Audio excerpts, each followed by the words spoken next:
The Inmost Light, Arthur Machen. Chapter 1. One evening in autumn, when the deformities of London were veiled in faint blue mist, and its vistas and far-reaching streets seemed splendid, Mr. Charles Salisbury was slowly pacing down Rupert Street, drawing nearer to his favourite restaurant by slow degrees.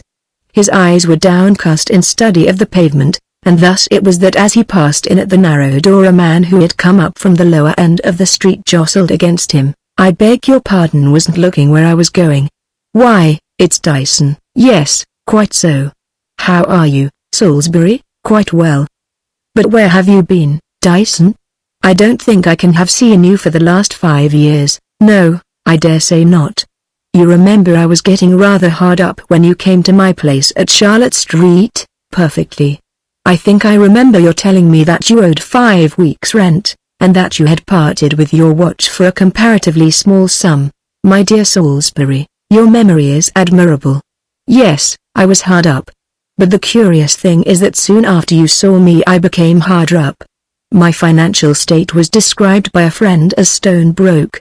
I don't approve of slang, mind you, but such was my condition. But suppose we go in, there might be other people who would like to dine. It's human weakness, Salisbury." "Certainly, come along. I was wondering as I walked down whether the corner table were taken.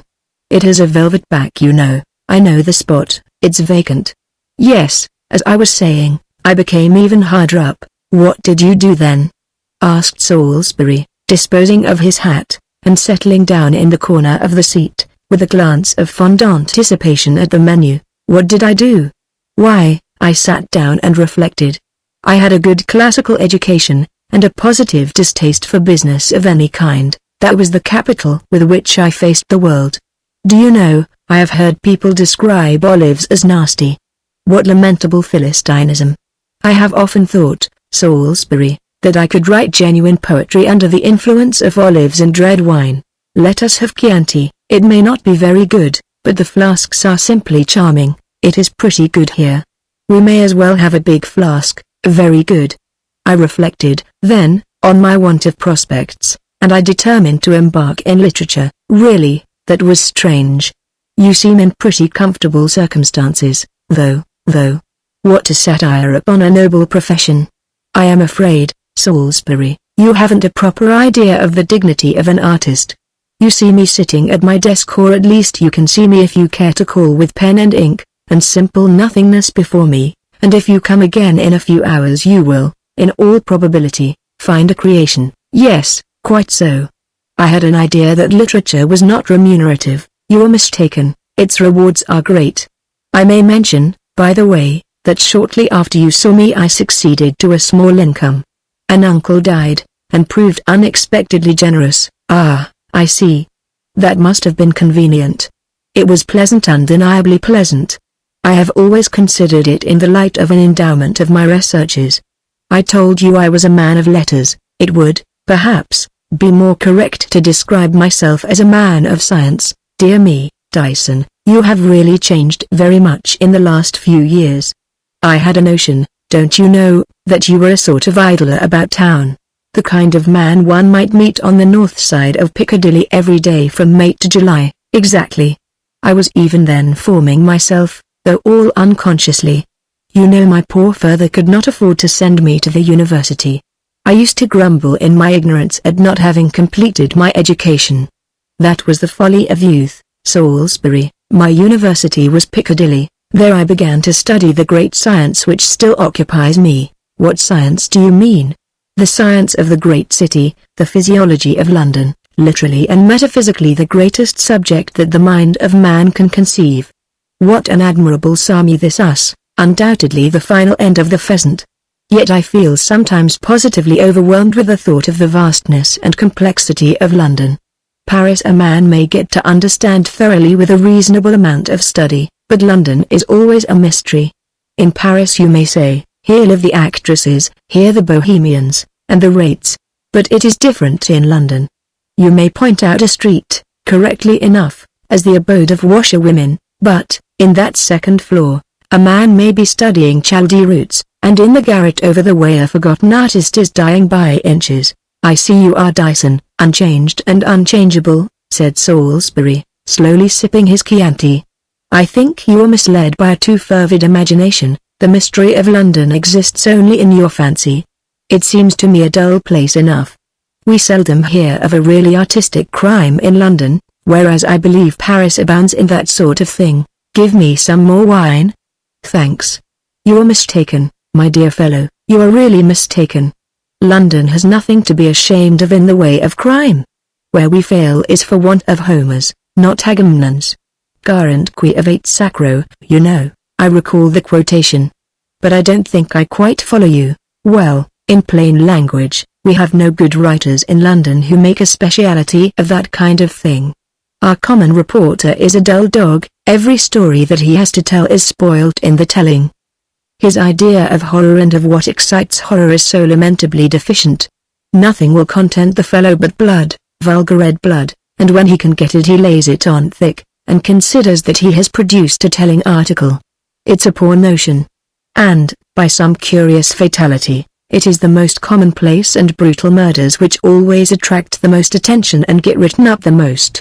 For instance, I dare say that you never heard of the Harsden case. No, I don't remember anything about it. Of course not. And yet the story is a curious one. I will tell you over our coffee. Harsden, you know, or I expect you don't know, is quite on the outquarters of London, something curiously different from your fine old crusted suburb like Norwood or Hampstead, different as each of these is from the other. Hampstead, I mean, is where you look for the head of your great China house with his 3 acres of land and pine houses, though of late there is the artistic substratum, while Norwood is the home of the prosperous middle-class family who took the house because it was near the palace, and sickened of the palace 6 months afterwards. But Harsden is a place of no character. It's too new to have any character as yet. There are the rows of red houses and the rows of white houses and the bright green Venetians, and the blistering doorways, and the little backyards they call gardens, and a few feeble shops, and then, just as you think you're going to grasp the physiognomy of the settlement, it all melts away. How the dickens is that? The houses don't tumble down before one's eyes, I suppose. Well, no, not exactly that. But Harsden as an entity disappears. Your street turns into a quiet lane, and your staring houses into elm trees, and the back gardens into green meadows. You pass instantly from town to country. There is no transition as in a small country town, no soft gradations of wider lawns and orchards, with houses gradually becoming less dense, but a dead stop. I believe the people who live there mostly go into the city. I have seen once or twice a laden bus bound thitherwards. But however that may be, I can't conceive a greater loneliness in a desert at midnight than there is there at midday. It is like a city of the dead, the streets are glaring and desolate, and as you pass it suddenly strikes you that this too is part of London. Well, a year or 2 ago there was a doctor living there. He had set up his brass plate and his red lamp at the very end of one of those shining streets, and from the back of the house, the fields stretched away to the north. I don't know what his reason was in settling down in such an out-of-the-way place. Perhaps Dr. Black, as we call him, was a far-seeing man and looked ahead. His relations, so it appeared afterwards, had lost sight of him for many years and didn't even know he was a doctor, much less where he lived. However, there he was settled in Harsden, with some fragments of a practice, and an uncommonly pretty wife. People used to see them walking out together in the summer evenings soon after they came to Harsden, and, so far as could be observed, they seemed a very affectionate couple. These walks went on through the autumn, and then ceased, but, of course, as the days grew dark and the weather cold, the lanes near Harsden might be expected to lose many of their attractions. All through the winter nobody saw anything of Mrs. Black. The doctor used to reply to his patients' inquiries that she was a little out of sorts, would be better, no doubt, in the spring. But the spring came, and the summer, and no Mrs. Black appeared, and at last people began to rumour and talk amongst themselves, and all sorts of queer things were said at high teas, which you may possibly have heard are the only form of entertainment known in such suburbs. Dr. Black's began to surprise some very odd looks cast in his direction, and the practice, such as it was, fell off before his eyes. In short, when the neighbours whispered about the matter, they whispered that Mrs. Black was dead, and that the doctor had made away with her. But this wasn't the case. Mrs. Black was seen alive in June. It was a Sunday afternoon, one of those few exquisite days that an English climate offers, and half London had strayed out into the fields, north, south, east, and west to smell the scent of the white May, and to see if the wild roses were yet in blossom in the hedges. I had gone out myself early in the morning, and had had a long ramble, and somehow or other as I was steering homeward I found myself in this very Harsden we have been talking about. To be exact, I had a glass of beer in the General Gordon, the most flourishing house in the neighborhood, and as I was wandering rather aimlessly about, I saw an uncommonly tempting gap in a hedgerow, and resolved to explore the meadow beyond. Soft grass is very grateful to the feet after the infernal grit strewn on suburban sidewalks, and after walking about for some time I thought I should like to sit down on a bank and have a smoke. While I was getting out my pouch, I looked up in the direction of the houses, and as I looked I felt my breath caught back, and my teeth began to chatter, and the stick I had in one hand snapped in two with the grip I gave it. It was as if I had had an electric current down my spine, and yet for some moment of time which seemed long, but which must have been very short, I caught myself wondering what on earth was the matter. Then I knew what had made my very heart shudder and my bones grind together in an agony.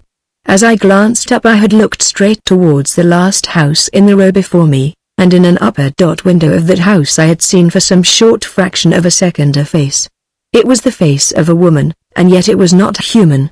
You and I, Salisbury, have heard in our time, as we sat in our seats in church in sober English fashion, of a lust that cannot be satiated and of a fire that is unquenchable, but few of us have any notion what these words mean. I hope you never may, for as I saw that face at the window, with the blue sky above me and the warm air playing in gusts about me, I knew I had looked into another world, looked through the window of a commonplace, brand new house, and seen hell open before me. When the first shock was over, I thought once or twice that I should have fainted, my face streamed with a cold sweat, and my breath came and went in sobs, as if I had been half drowned. I managed to get up at last, and walk round to the street, and there I saw the name Dr. Black on the post by the front gate. As fate or my luck would have it, the door opened and a man came down the steps as I passed by. I had no doubt it was the doctor himself. He was of a type rather common in London, long and thin, with a pasty face and a dull black moustache. He gave me a look as we passed each other on the pavement, and though it was merely the casual glance which one foot passenger bestows on another, I felt convinced in my mind that here was an ugly customer to deal with. As you may imagine, I went my way a good deal puzzled and horrified too by what I had seen, for I had paid another visit to the General Gordon, and had got together a good deal of the common gossip of the place about the Blacks. I didn't mention the fact that I had seen a woman's face in the window, but I heard that Mrs. Black had been much admired for her beautiful golden hair, and round what had struck me with such a nameless terror, there was a mist of flowing yellow hair, as it was an aureole of glory round the visage of a satyr. The whole thing bothered me in an indescribable manner, and when I got home I tried my best to think of the impression I had received as an illusion, but it was no use. I knew very well I had seen what I have tried to describe to you, and I was morally certain that I had seen Mrs. Black. And then there was the gossip of the place, the suspicion of foul play, which I knew to be false, and my own conviction that there was some deadly mischief or other going on in that bright red house at the corner of Devon Road. How to construct a theory of a reasonable kind out of these two elements.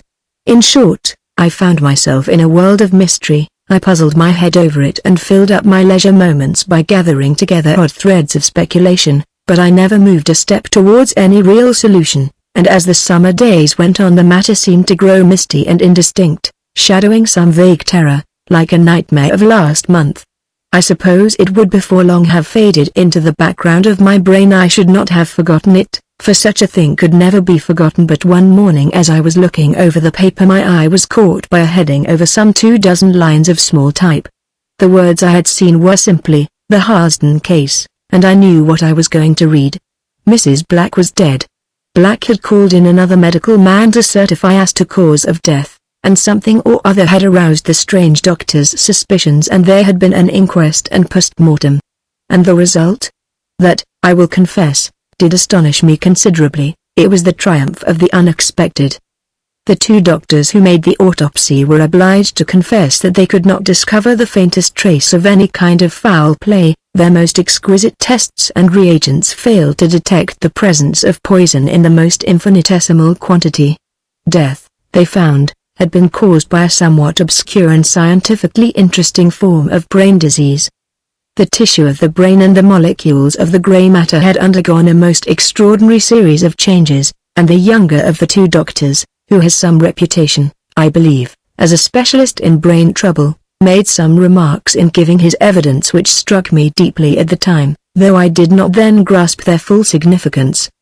He said, at the commencement of the examination I was astonished to find appearances of a character entirely new to me, notwithstanding my somewhat large experience. I need not specify these appearances at present. It will be sufficient for me to state that as I proceeded in my task I could scarcely believe that the brain before me was that of a human being at all. There was some surprise at this statement, as you may imagine, and the coroner asked the doctor if he meant that the brain resembled that of an animal. No, he replied, I should not put it in that way. Some of the appearances I noticed seemed to point in that direction, but others, and these were the more surprising, indicated a nervous organization of a wholly different character from that either of man or the lower animals. It was a curious thing to say, but of course the jury brought in a verdict of death from natural causes, and, so far as the public was concerned, the case came to an end. But after I had read what the doctor said I made up my mind that I should like to know a good deal more, and I set to work on what seemed likely to prove an interesting investigation. I had really a good deal of trouble, but I was successful in a measure. Though why, my dear fellow, I had no notion at the time. Are you aware that we have been here nearly 4 hours? The waiters are staring at us. Let's have the bill and be gone.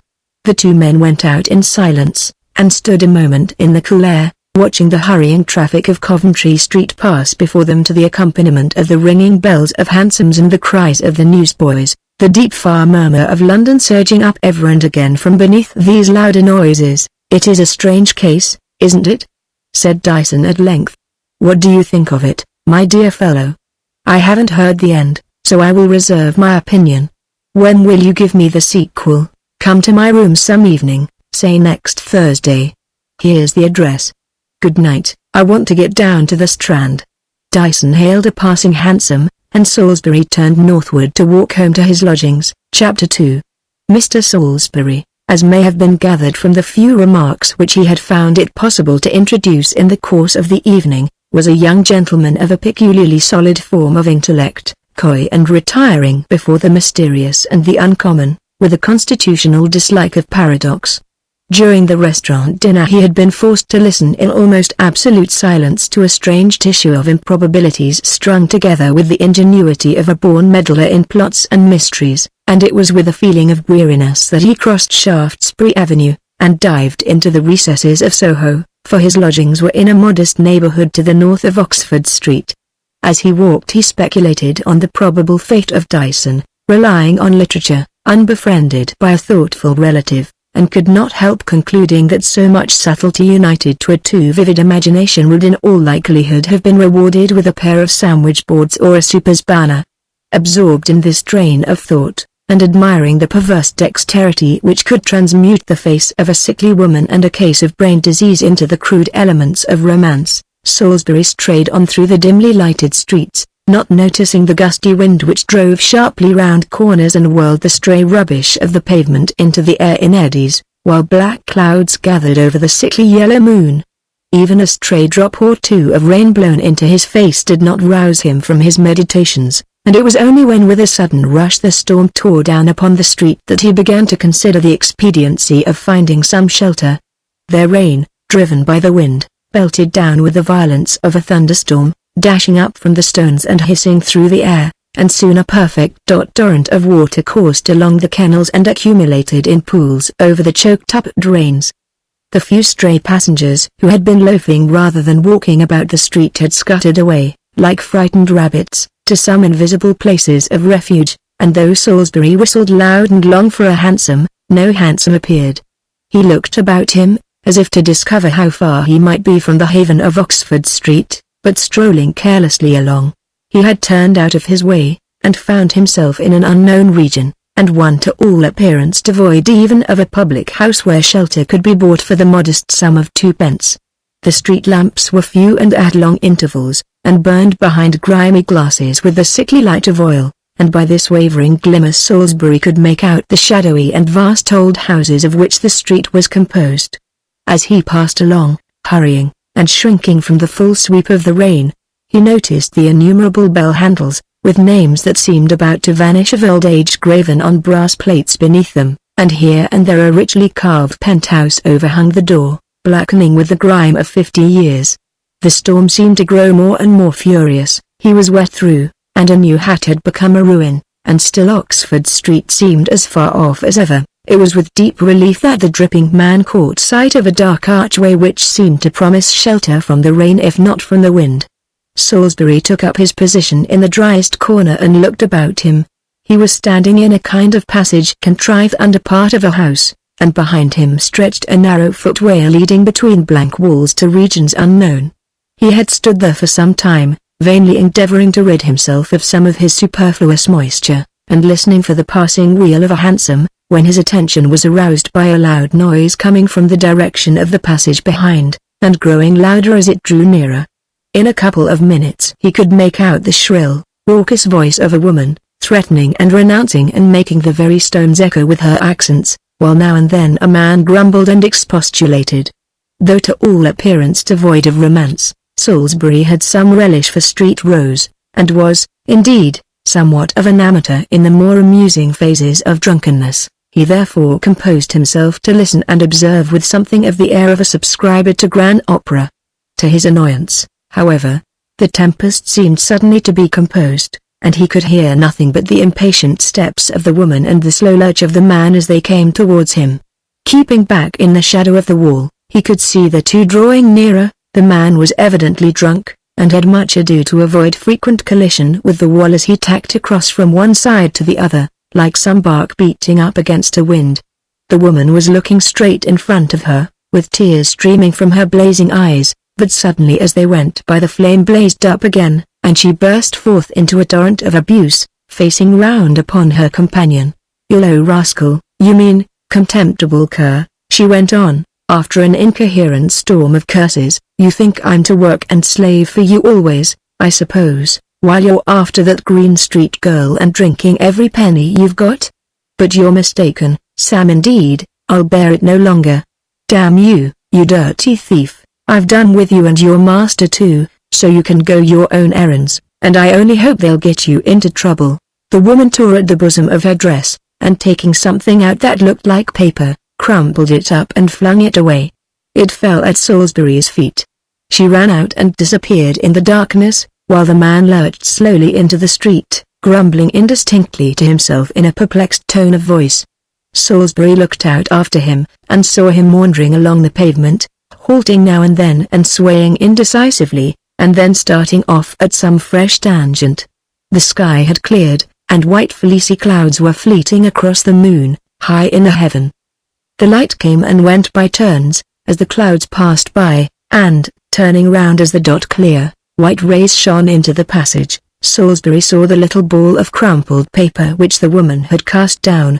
Oddly curious to know what it might contain, he picked it up and put it in his pocket, and set out afresh on his journey. Chapter 3. Salisbury was a man of habit.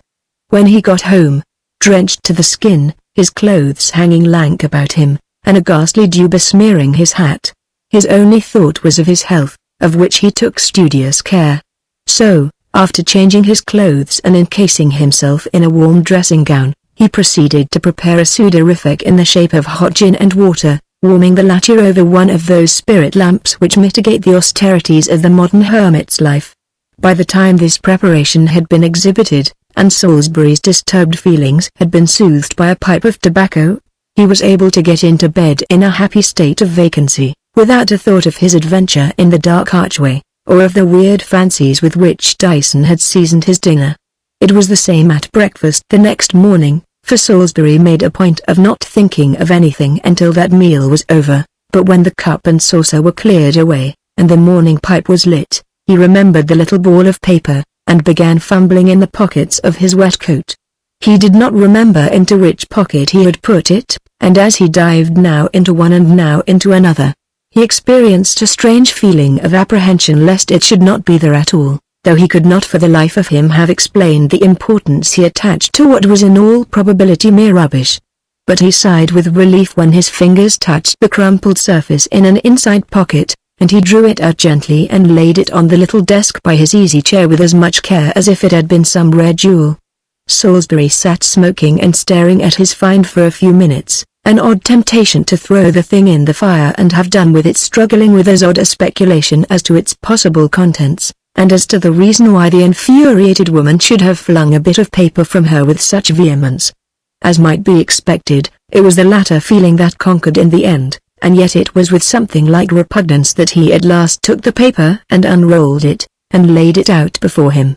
It was a piece of common dirty paper, to all appearance torn out of a cheap exercise book, and in the middle were a few lines written in a queer cramped hand.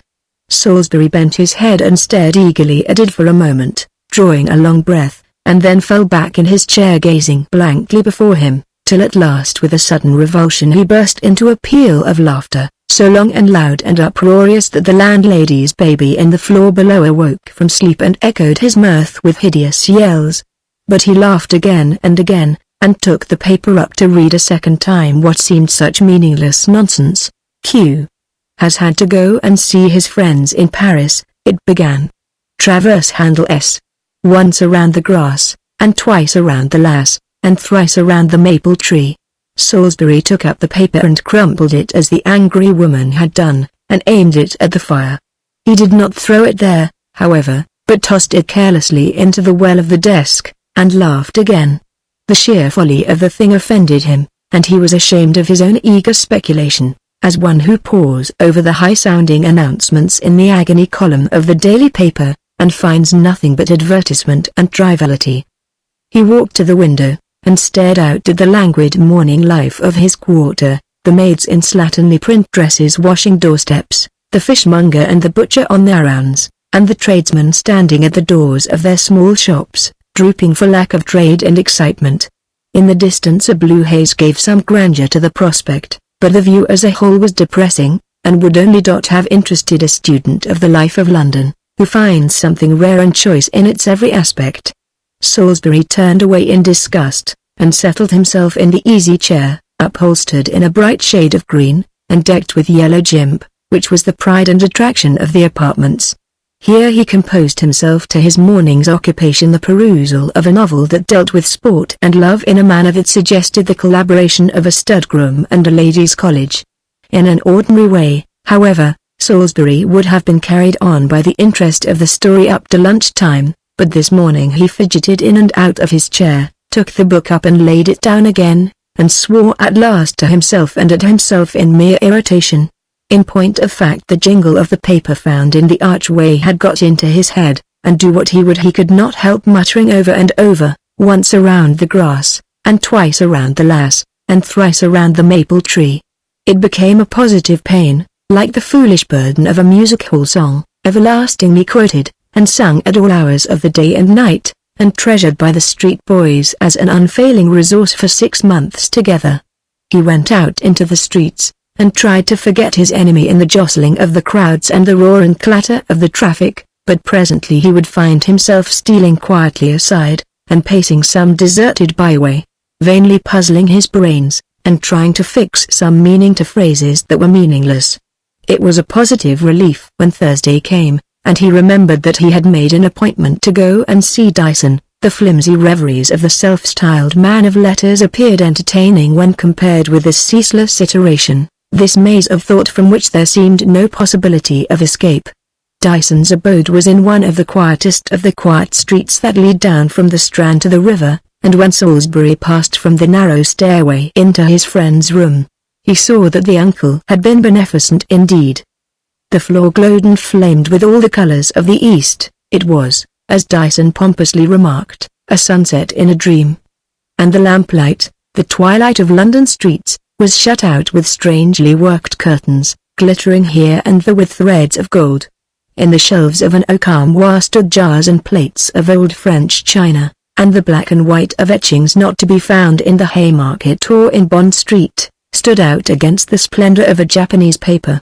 Salisbury sat down on the settle by the hearth, and sniffed and mingled fumes of incense and tobacco, wondering and dumb before all this splendor after the green rep and the oleographs, the gilt-framed mirror, and the lustres of his own apartment.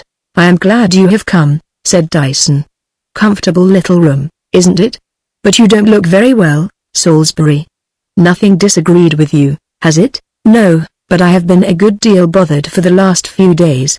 The fact is I had an odd kind of adventure, I suppose I may call it, that night I saw you, and it has worried me a good deal. And the provoking part of it is that it's the merest nonsense, but, however, I will tell you all about it, by and by. You were going to let me have the rest of that odd story you began at the restaurant." "Yes. But I am afraid, Salisbury, you are incorrigible. You are a slave to what you call matter of fact. You know perfectly well that in your heart you think the oddness in that case is of my making, and that it is all really as plain as the police reports. However, as I have begun, I will go on. But first we will have something to drink, and you may as well light your pipe." Dyson went up to the oak cupboard, and drew from its depths a rotund bottle and two little glasses, quaintly gilded. "It's Benedictine," he said. "You'll have some, won't you?" Salisbury assented, and the two men sat sipping and smoking reflectively for some minutes before Dyson began. "Let me see," he said at last. "We were at the inquest, weren't we?" "No, we had done with that." "Ah, I remember. I was telling you that on the whole I had been successful in my inquiries, investigation, or whatever you like to call it, into the matter. Wasn't that where I left off?" "Yes, that was it. To be precise, I think though was the last word you said on the matter." "Exactly. I have been thinking it all over since the other night, and I have come to the conclusion that that though is a very big though indeed. Not to put too fine a point on it, I have had to confess that what I found out, or thought I found out, amounts in reality to nothing. I am as far away from the heart of the case as ever. However, I may as well tell you what I do know. You may remember my saying that I was impressed a good deal by some remarks of one of the doctors who gave evidence at the inquest. Well, I determined that my first step must be to try if I could get something more definite and intelligible out of that doctor. Somehow or other I managed to get an introduction to the man, and he gave me an appointment to come and see him.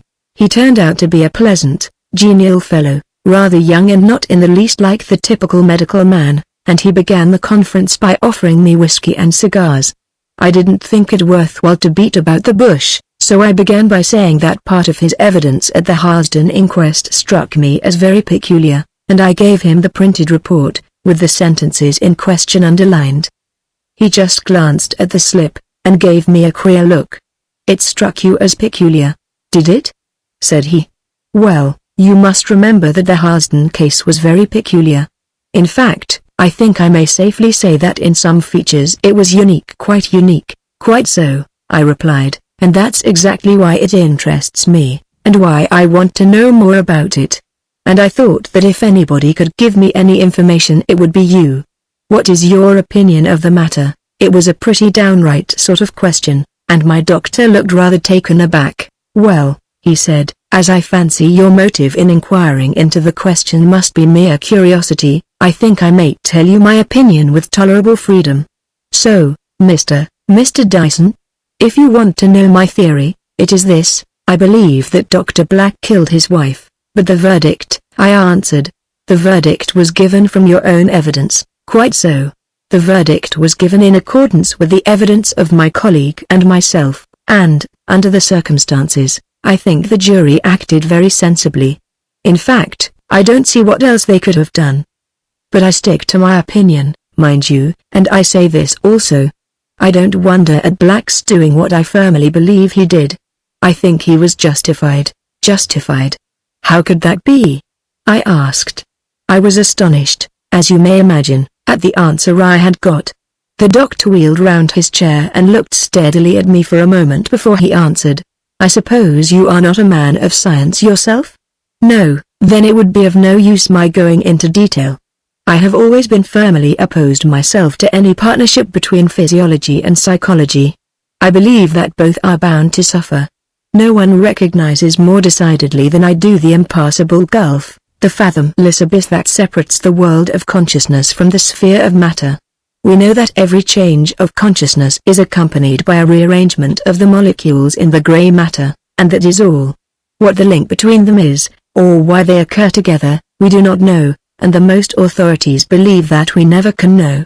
Yet, I will tell you that as I did my work, the knife in my hand, I felt convinced, in spite of all theories, that what lay before me was not the brain of a dead woman, not the brain of a human being at all. Of course I saw the face, but it was quite placid, devoid of all expression. It must have been a beautiful face, no doubt, but I can honestly say that I could not have looked in that face when there was life behind it for 1,000 guineas, no, nor for twice that sum. "My dear sir," I said, "you surprise me extremely. You say that it was not the brain of a human being. What was it, then? The brain of a devil?" He spoke quite coolly, and never moved a muscle. "The brain of a devil," he repeated, and I have no doubt that Black found some way of putting an end to it. I don't blame him if he did. Whatever Mrs. Black was, she was not fit to stay in this world. Will you have anything more? No? Good night, good night. It was a queer sort of opinion to get from a man of science, wasn't it?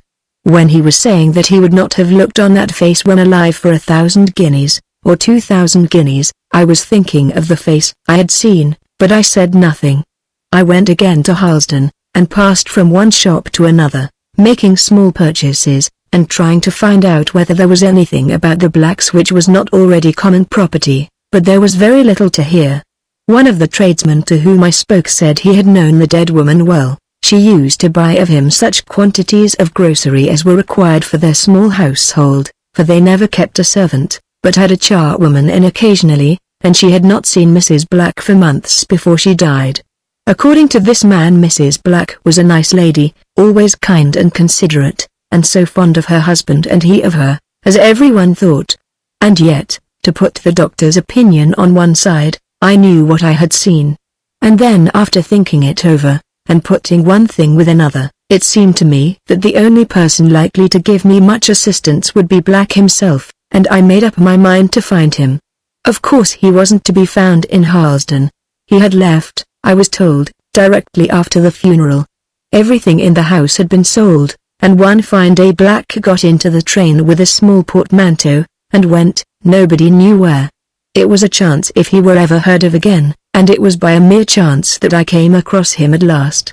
I was walking one day along Gray's Inn Road, not bound for anywhere in particular, but looking about me, as usual, and holding on to my hat, for it was a gusty day in early March, and the wind was making the treetops in the inn rock and quiver. I had come up from the Holborn end, and I had almost got to Theobald's Road when I noticed a man walking in front of me, leaning on a stick, and to all appearance very feeble. There was something about his look that made me curious, I don't know why, and I began to walk briskly with the idea of overtaking him, when of a sudden his hat blew off and came bounding along the pavement to my feet. Of course I rescued the hat, and gave it a glance as I went towards its owner. It was a biography in itself, a Piccadilly maker's name in the inside, but you don't think a beggar would have picked it out of the gutter. Then I looked up and saw Dr. Black of Harlesden waiting for me. A queer thing, wasn't it? But, Salisbury, what a change. When I saw Dr. Black come down the steps of his house at Harlesden, he was an upright man, walking firmly with well-built limbs, a man, should say, in the prime of his life. And now before me there crouched this wretched creature, bent and feeble, with shrunken cheeks, and hair that was whitening fast, and limbs that trembled and shook together, and misery in his eyes. He thanked me for bringing him his hat, saying, "I don't think I should ever have got it, I can't run much now. A gusty day, sir, isn't it?"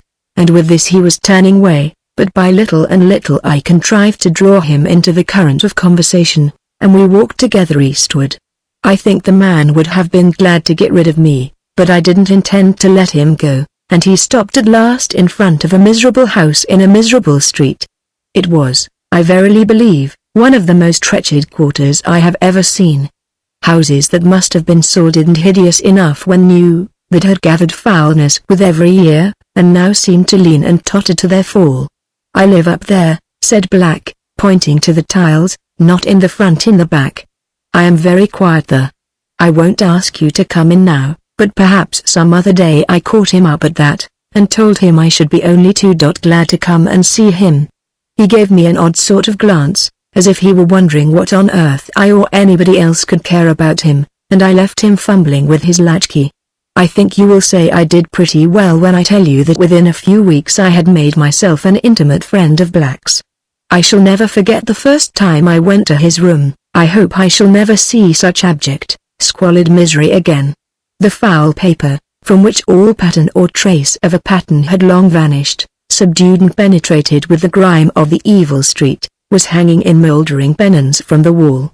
Only at the end of the room was it possible to stand upright, and the sight of the wretched bed and the odor of corruption that pervaded the place made me turn faint and sick. Here I found him munching a piece of bread. He seemed surprised to find that I had kept my promise, but he gave me his chair and sat on the bed while we talked. I used to go to see him often, and we had long conversations together, but he never mentioned Harsden or his wife. I fancy that he supposed me ignorant of the matter, or thought that if I had heard of it, I should never connect the respectable Dr. Black of Harsden with a poor garretteer in the backwoods of London. He was a strange man, and as we sat together smoking, I often wondered whether he were mad or sane, for I think the wildest dreams of Paracelsus and the Rosicrucians would appear plain and sober fact compared with the theories I have heard him earnestly advance in that grimy den of his. I once ventured to hint something of the sort to him. I suggested that something he had said was in flat contradiction to all science and all experience. "No," he answered, "not all experience, for mine counts for something. I am no dealer in unproved theories. What I say I have proved for myself, and at a terrible cost. There is a region of knowledge which you will never know, which wise men seeing from afar off shun like the plague, as well they may, but into that region I have gone.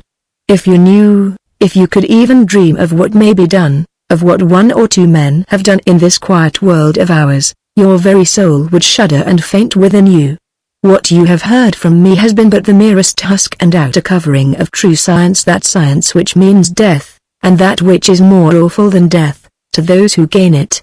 No, when men say that there are strange things in the world, they little know the awe and the terror that dwell always with them and about them. There was a sort of fascination about the man that drew me to him, and I was quite sorry to have to leave London for a month or two. I missed his odd talk.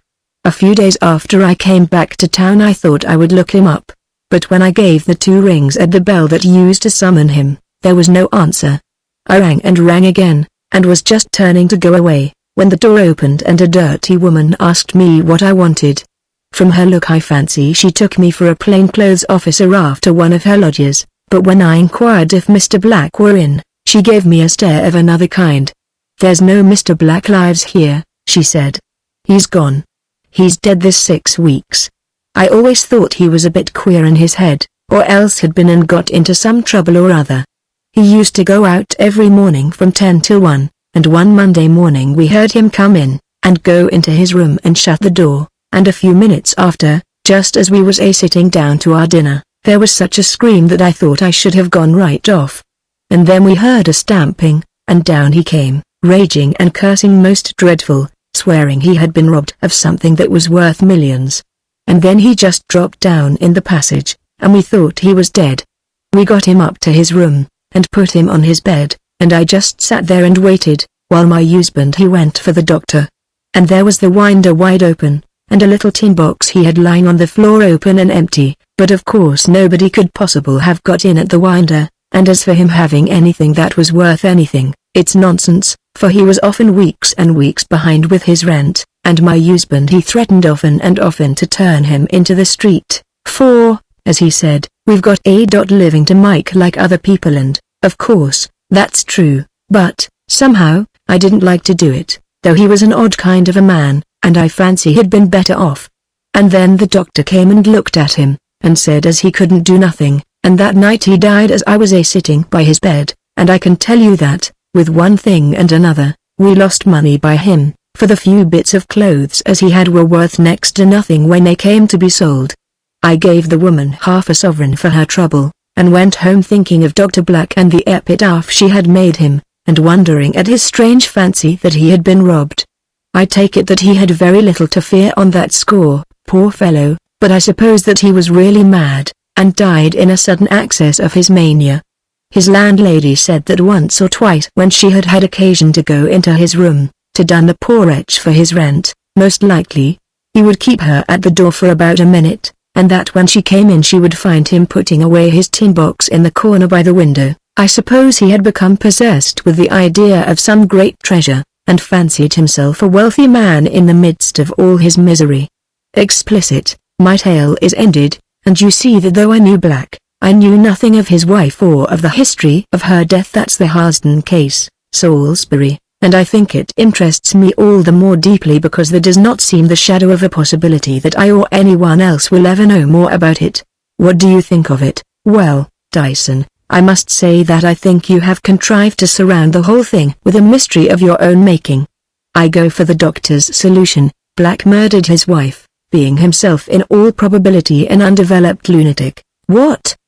Do you believe, then, that this woman was something too awful, too terrible to be allowed to remain on the earth? You will remember that the doctor said it was the brain of a devil? Yes, but he was speaking, of course, metaphorically. It's really quite a simple matter if you only look at it like that. Well, you may be right, but yet I am sure you are not. Well, it's not good discussing it anymore. A little more Benedictine?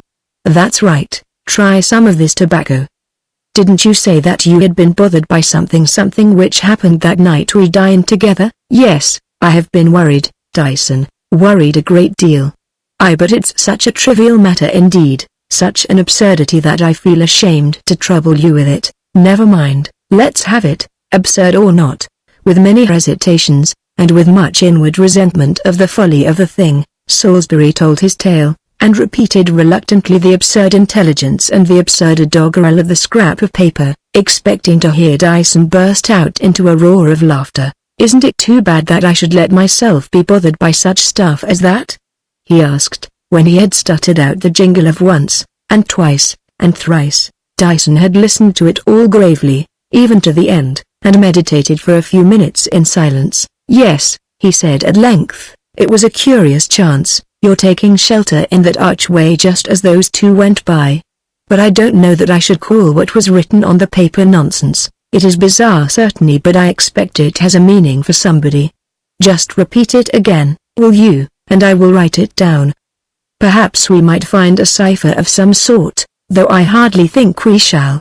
Again had the reluctant lips of Salisbury slowly to stammer out the rubbish that he abhorred, while Dyson jotted it down on a slip of paper.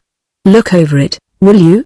He said, when it was done. It may be important that I should have every word in its place. Is that all right? Yes, that is an accurate copy. But I don't think you will get much out of it. Depend upon it, it is mere nonsense. A wanton scribble. I must be going now, Dyson. No more, that stuff of yours is pretty strong. Good night.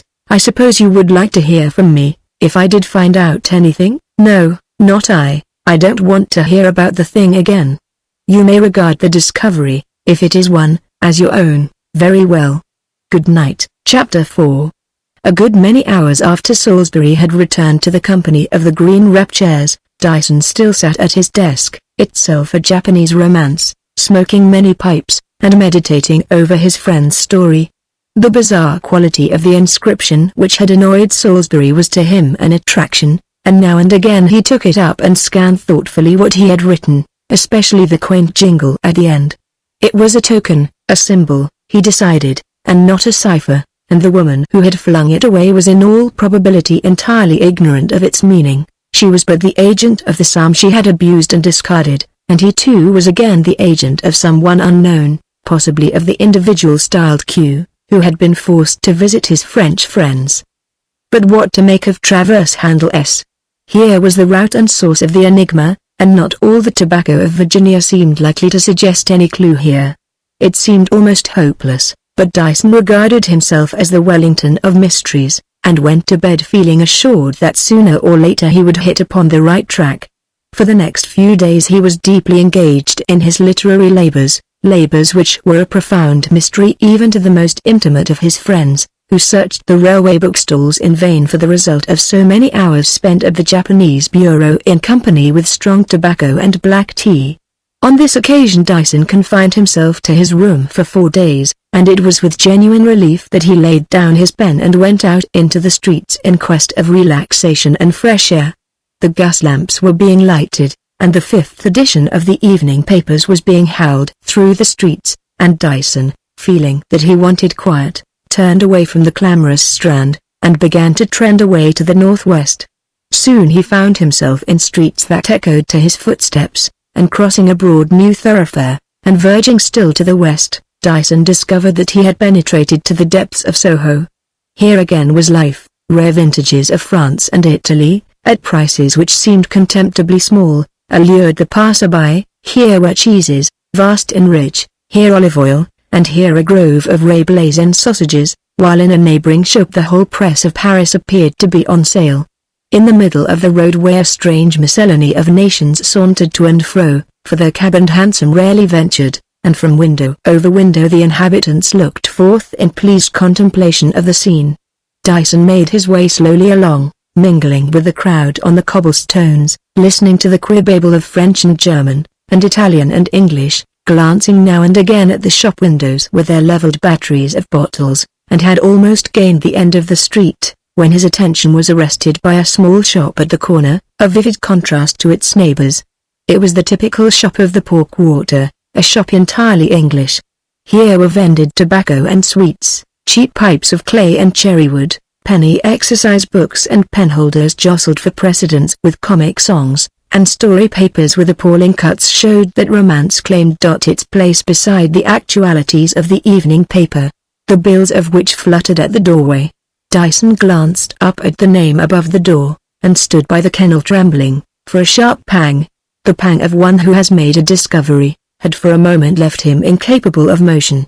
The name over the shop was Travers. Dyson looked up again, this time at the corner of the wall above the lamp-post, and read in white letters on a blue ground the words Handel Street, W. C. And the legend was repeated in fainter letters just below.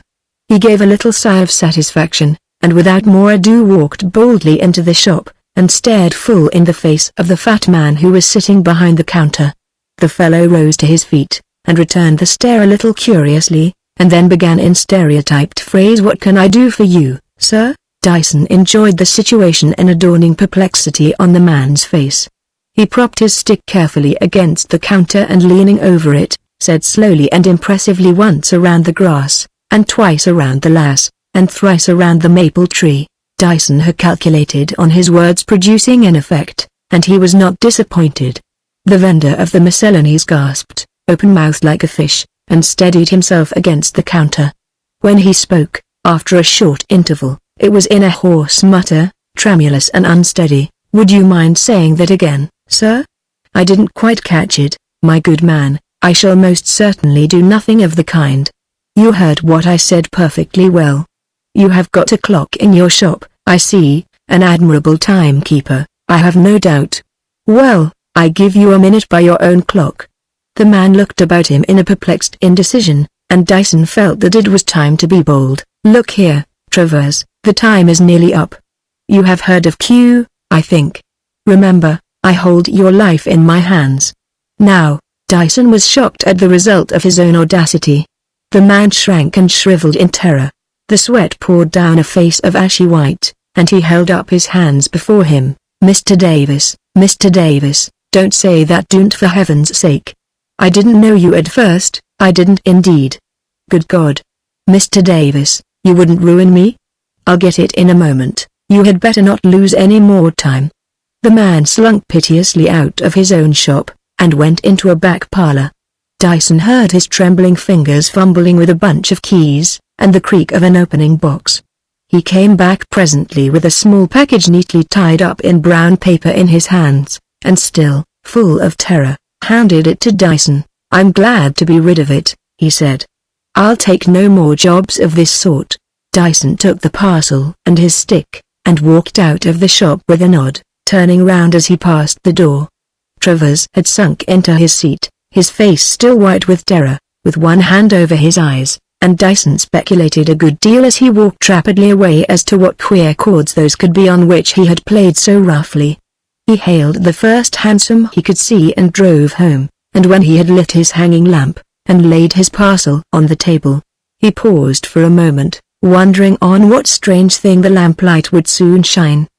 He locked his door, and cut the strings, and unfolded the paper layer after layer, and came at last to a small wooden box, simply but solidly made. There was no lock, and Dyson had simply to raise the lid, and as he did so he drew a long breath and started back. The lamp seemed to glimmer feebly like a single candle, but the whole room blazed with light, and not with light alone, but with 1,000 colors, with all the glories of some painted window, and upon the walls of his room and on the familiar furniture. The glow flamed back and seemed to flow again to its source. The little wooden box.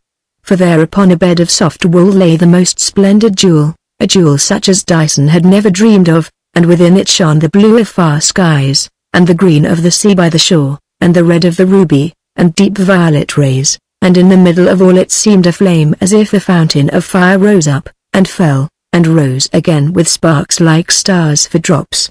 Dyson gave a long deep sigh, and dropped into his chair, and put his hands over his eyes to think. The jewel was like an opal, but from a long experience of the shop windows he knew there was no such thing as an opal 1/4 or 1/8 of its size.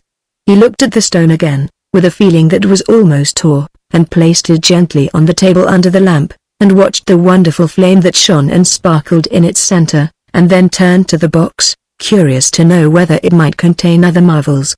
He lifted the bed of wool on which the opal had reclined, and saw beneath, no more jewels, but a little old pocket-book, worn and shabby with use. Dyson opened it at the first leaf, and dropped the book again appalled. He had read the name of the owner, neatly written in blue ink. Stephen Black, M.D., Oranmore, Devon Road, Harlesden. It was several minutes before Dyson could bring himself to open the book a second time. He remembered the wretched exile in his garret, and his strange talk, and the memory too of the face he had seen at the window, and of what the specialist had said, surged up in his mind, and as he held his finger on the cover, he shivered, dreading what might be written within. When at last he held it in his hand, and turned the pages, he found that the first 2 leaves were blank, but the third was covered with clear, minute writing, and Dyson began to read with the light of the opal flaming in his eyes. Chapter 5. Ever since I was a young man, the record began, I devoted all my leisure and a good deal of time that ought to have been given to other studies to the investigation of curious and obscure branches of knowledge. What are commonly called the pleasures of life had never any attractions for me, and I lived alone in London, avoiding my fellow students, and in my turn avoided by them as a man self-absorbed and unsympathetic. So long as I could gratify my desire of knowledge of a peculiar kind, knowledge of which the very existence is a profound secret to most men, I was intensely happy, and I have often spent whole nights sitting in the darkness of my room, and thinking of the strange world on the brink of which I trod. My professional studies, however, and the necessity of obtaining a degree, for some time forced my more obscure employment into the background, and soon after I had qualified I met Agnes, who became my wife. We took a new house in this remote suburb, and I began the regular routine of a sober practice, and for some months lived happily enough, sharing in the life about me, and only thinking at odd intervals of the occult science which had once fascinated my whole being. I had learnt enough of the paths I had begun to tread to know that they were beyond all expression difficult and dangerous, that to persevere meant in all probability the wreck of a life, and that they led to regions so terrible, that the mind of man shrinks appalled at the very thought. Moreover, the quiet and the peace I had enjoyed since my marriage had wiled me away to a great extent from places where I knew no peace could dwell. But suddenly, I think indeed it was the work of a single night, as I lay awake on my bed gazing into the darkness, suddenly, I say, the old desire, the former longing, returned, and returned with a force that had been intensified 10 times by its absence. And when the day dawned and I looked out of the window, and saw with haggard eyes the sunrise in the east, I knew that my doom had been pronounced, that as I had gone far, so now I must go farther with unfaltering steps. I turned to the bed where my wife was sleeping peacefully, and lay down again, weeping bitter tears, for the sun had set on our happy life and had risen with a dawn of terror to us both. I will not set down here in minute detail what followed. Outwardly I went about the day's labor as before, saying nothing to my wife. But she soon saw that I had changed. I spent my spare time in a room which I had fitted up as a laboratory, and often I crept upstairs in the grey dawn of the morning, when the light of many lamps still glowed over London, and each night I had stolen a step nearer to that great abyss which I was to bridge over, the gulf between the world of consciousness and the world of matter. My experiments were many and complicated in their nature, and it was some months before I realized whither they all pointed, and when this was borne in upon me in a moment's time, I felt my face whiten and my heart still within me. But the power to draw back, the power to stand before the doors that now opened wide before me and not to enter in, had long ago been absent. The way was closed, and I could only pass onward. My position was as utterly hopeless as that of the prisoner in an utter dungeon, whose only light is that of the dungeon above him. The doors were shut and escape was impossible. Experiment after experiment gave the same result, and I knew, and shrank even as the thought passed through my mind, that in the work I had to do there must be elements which no laboratory could furnish, which no scales could ever measure. In that work, from which even I doubted to escape with life, life itself must enter. From some human being there must be drawn that essence which men call the soul, and in its place, for in the scheme of the world there is no vacant chamber, in its place would enter and what the lips can hardly utter, what the mind cannot conceive without a horror more awful than the horror of death itself. And when I knew this, I knew also on whom this fate would fall. I looked into my wife's eyes. Even at that hour, if I had gone out and taken a rope and hanged myself, I might have escaped, and she also, but in no other way. At last I told her all. She shuddered, and wept, and called on her dead mother for help, and asked me if I had no mercy, and I could only sigh. I concealed nothing from her. I told her what she would become, and what would enter in where her life had been. I told her of all the shame and of all the horror. You who will read this when I am dead, if indeed I allow this record to survive, you who have opened the box and have seen what lies there, if you could understand what lies hidden in that opal. For one night my wife consented to what I asked of her, consented with the tears running down her beautiful face, and hot shame flushing red over her neck and breast, consented to undergo this for me. I threw open the windows, and we looked together at the sky and the dark earth for the last time. It was a fine starlight night, and there was a pleasant breeze blowing, and I kissed her on her lips, and her tears ran down upon my face. That night she came down to my laboratory, and there, with shutters bolted and barred down, with curtains drawn thick and close, so that the very stars might be shut out from the sight of that room, while the crucible hissed and boiled over the lamp, I did what had to be done, and led out what was no longer a woman. But on the table the opal flamed and sparkled with such light as no eyes of man have ever gazed on, and the rays of the flame that was within it flashed and glittered, and shone even to my heart. My wife had only asked one thing of me, that when there came at last what I had told her, I would kill her. I have kept that promise. There was nothing more. Dyson let the little pocket-book fall, and turned and looked again at the opal with its flaming inmost light, and then with unutterable irresistible horror surging up in his heart, grasped the jewel, and flung it on the ground, and trampled it beneath his heel. His face was white with terror as he turned away, and for a moment stood sick and trembling, and then with a start he leapt across the room and steadied himself against the door. There was an angry hiss, as of steam escaping under great pressure, and as he gazed, motionless, a volume of heavy yellow smoke was slowly issuing from the very center of the jewel, and wreathing itself in snake-like coils above it. And then a thin white flame burst forth from the smoke, and shot up into the air and vanished, and on the ground there lay a thing like a cinder, black and grumbling to the touch,